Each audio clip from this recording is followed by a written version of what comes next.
Hey everyone, Chris Brush for ChrisBrushDrums.com, and I'm here today in Nashville at Plethertone Studio, where I am most days, my home away from home, and I want to let you know about how I record drum tracks for clients.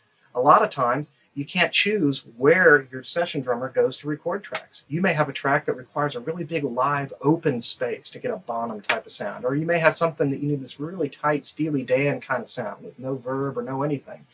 And I'm happy to say that I found a way to be able to do that here that maximizes my efficiency, but also gives you the most possible sonic options you could have when I send you tracks. I use way more mics than you would ever want to use to record a single drum performance, but it gives you guys the most options you could ever want when you're mixing something. I've got mics that capture the roominess, I've got mics that capture the tight setup, and I send them all to you, and it's up to you to mix them how you want, how it fits your track. Let's go in the A-room here and take a look at a typical drum setup for me and how I do what I do. Here we are in the A-room. This is one of my typical kit setups, a great starting point for most sessions. We have several different kits at the studio.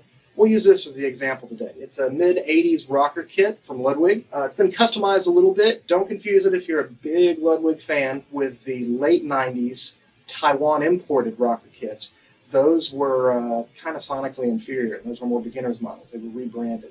Let's talk a little bit more now about overcapture, the mic method I use to give you guys the best possible tracks that we can.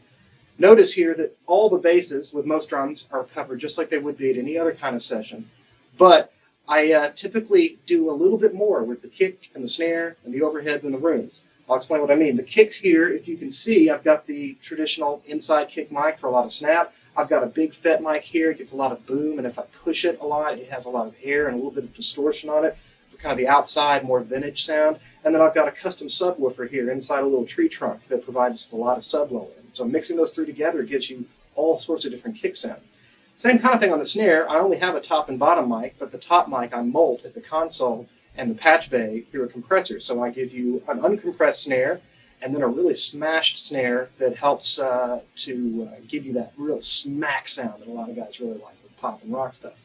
On top of that, if you can see them here, we've got these large diaphragm overheads that are more of a modern picture of the kit. They get a lot of the cymbal information, and they've got great imaging. And then here at the back, there's a large microphone from AEA. It's an R88 ribbon microphone. It's a stereo microphone, and behind my head kind of provides more of a drummer's perspective. It gets a little bit more of the full kit picture as well as the cymbal information, almost more of a vintage thing. And you can mix these two together. They're in phase. I do that a lot. Or you can choose one or the other depending on the feel of your track. Here at the back of the A-room, we've got our first pair of room mics up here. They stay on the wall all the time, and they record everything that's going on here. I can run them with compression, without compression, just whatever the track needs. It gives a great sense of space for the drum kits. Let's take a look at our other pair of rooms, kind of our secret weapon. Here we are in the hallway that feeds off of the A-room. I showed you the first pair of room mics at the back of the A-room. Well, this pair of permanently attached room mics records everything from the perspective of the hall, and it sounds amazing. You can tell from how my voice echoes in here that it's a pretty live place. Okay, now comes the fun part. Example time. I'm going to show you how this overcapture process actually works. With the permission of some of the artists I've worked with, I've compiled a handful of tracks, and they're all pretty stylistically diverse, from Cajun to country to pop, electronica, rock, all these different things. I'm going to play just sections of each of them on this setup that I just showed you. I'm going to change out snares and cymbals and things where appropriate, but for the most part, we're using just the same kit, and with this overcapture process, I'll show you in Pro Tools how I'm able to mix together all the different mics to create the sound of the kit that most suits the song.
can I get up out of this bed?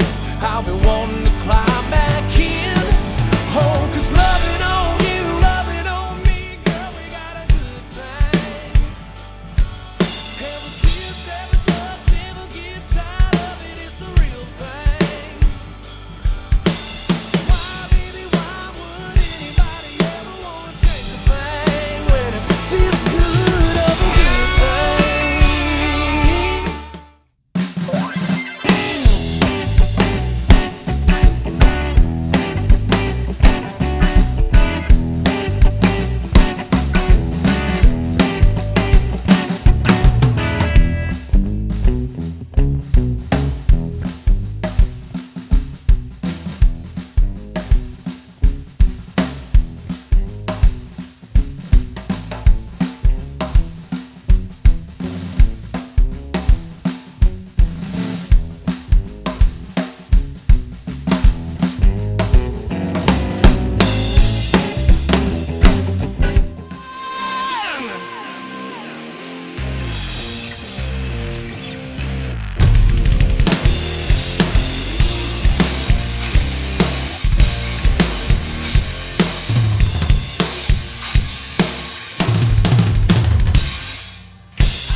Silence feels like whispering,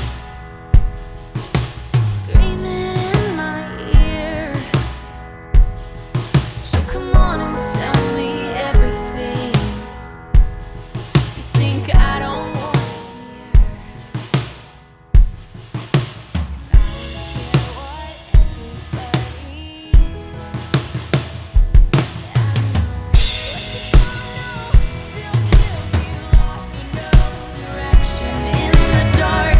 What you don't know still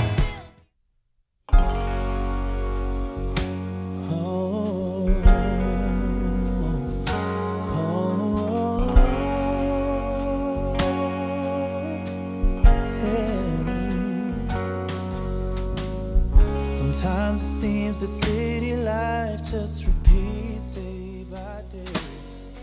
Getting so lost among the crowds, I wondered if another's feeling the same. Then somehow I felt familiar comfort when I stood beside you that night. We were two strangers stuck at the same place in life.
So there's an example of how my overcapture process works.